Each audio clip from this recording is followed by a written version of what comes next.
It's news time. Information is power. Be current. The news headline. Each vital information UN demands from Nigerian and Kenyan government regarding Nnamdi Kanus' arrest. The news in full. The arrest of the proscribed leader of the indigenous people of Biafra, IPOB, Mazi Nnamdi Kanu, has caused mixed reaction and has also drawn the attention of foreign countries. We recall that Mr. Kanu was allegedly rearrested in Nairobi, Kenya, and later handed over to the Nigerian government. And ever since his arrest, his court trial has been adjourned twice, with the last one scheduled to be in November 10.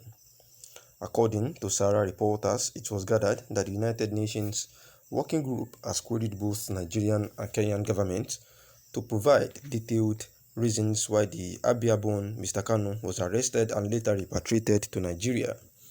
Also, the United Nations received an information which allegedly revealed how Kanu was forcefully arrested, detained and tormented due to his illegal statement towards Nigeria, and that has made him to face terrorism-related charges. As regards the sensitivity and urgency of this issue, the UN group has queried the Nigerian government to provide detailed information that validates their claims on the above-listed allegations. 1. Detailed information on Mr. Kanu's present health condition and measures observed to avoid any health challenge, and also guarantee his accessibility to medications as at when due, as recommended by health experts. 2. Detailed information of conditions Mr. Kanu was rearrested without a proper knowledge of his whereabouts before being expatriated to Nigeria from Kenya. In addition, should be any international cooperation or warrant in his arrest. 3. Detailed information on the relevant facts with legal backing regarding Kanu's arrest and detention, including all formal charges laid against him with legal provision that validates the charges. 4. Detailed information from 19 June to 29 June 2021 regarding his forcible disappearance. This includes his whereabouts and tangible facts on why he was held without formal warrant. Also, if his disappearance was investigated. 5. Information of how allegations of Kanu's torment and ill treatment during his extradition was investigated with details of those responsible. 6. Detailed information on measures observed to permit independent and impartial judicial authorities to handle criminal cases, as recognized by the international law. 7. Detailed information of how the Nigerian counter-terrorism approach matches with that of the Human Rights United Nations Security Council resolutions and General Assembly Council. As for Kenya, they were asked to provide the same information as in 2, 3, 4, and 5 with Nigeria with this additional information. 8. Detailed information on possible risk assessments observed by Kenyan government to confirm the risk Kanu may suffer as regards to the torture or ill treatment and also the arbitrary detention following his repatriation to Nigeria in compliance to international standards. As regards to these demands, the United Nations group has stated that any response from this country shall be publicized within 60 days. And this was the news, as the United Nations has demanded some 8 vital information from Nigerian and Kenyan governments as regards Kanu, Mazi Nnamdi Kanu's arrest and extraordinary rendition from Kenya back to Nigeria, of which was actually illegal according to the international law. We know that Mazi Nnamdi Kanu's arrest, who is the leader of the indigenous people of Biafra, presently at the DSS facility after being arraigned to court on October 24, 2021, to answer cases, bordering about treasonable felony and possession of illegal arms. And we know that Kanu was arrested in Nairobi and Kenya, and later handed over to the Nigerian government. And since then, he has been tried about twice.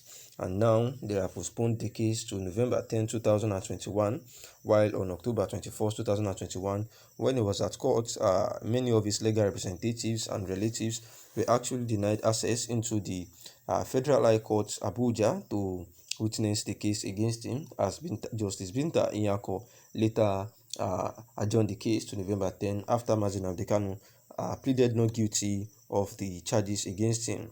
And therefore, the United Nations group had actually says that they have reviewed, received an information that they actually forcefully arrested Kanu and detained him and tormented him due to his legal statement. We remember that at a particular point in time, the Bruce Fain, the lawyer to Nnamdi Kanu, actually said he submitted a letter, some query to the United Nations High Commissioner, about how Nnamdi Kanu had been maltreated and how he was denied entrance to paying visits, as at when he came around to Nigeria to visit Nnamdi Kanu to get information necessary for him to file some cases internationally.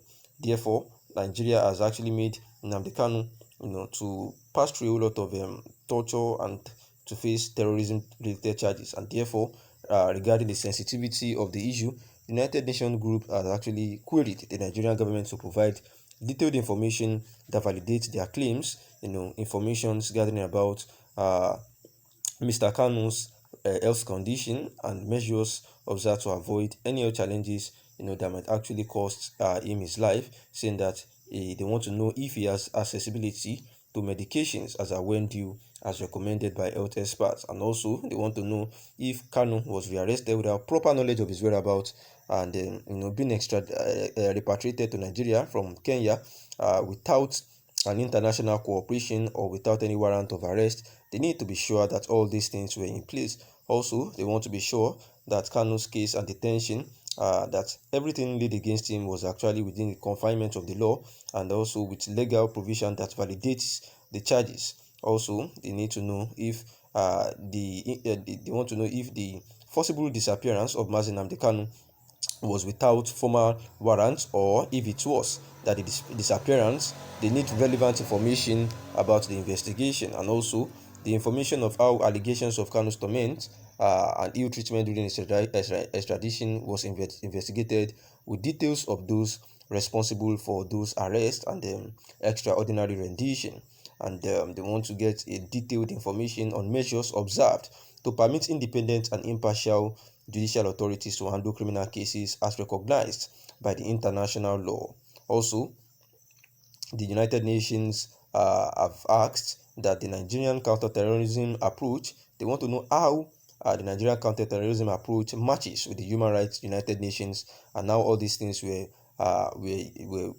considered while treating the case of Nnamdi Kanu. Also, Kenya has been asked to provide the number 2, 3, 4, and 5. That is how the arrest went on, and the whereabouts of Nnamdi Kanu before his arrest, if he consented, before the arrest, and all those stuff like that, and also additionally to confirm the risk that Kanu may suffer as regards of the ill treatment and arbitrary detention before his repatriation. Thanks for listening.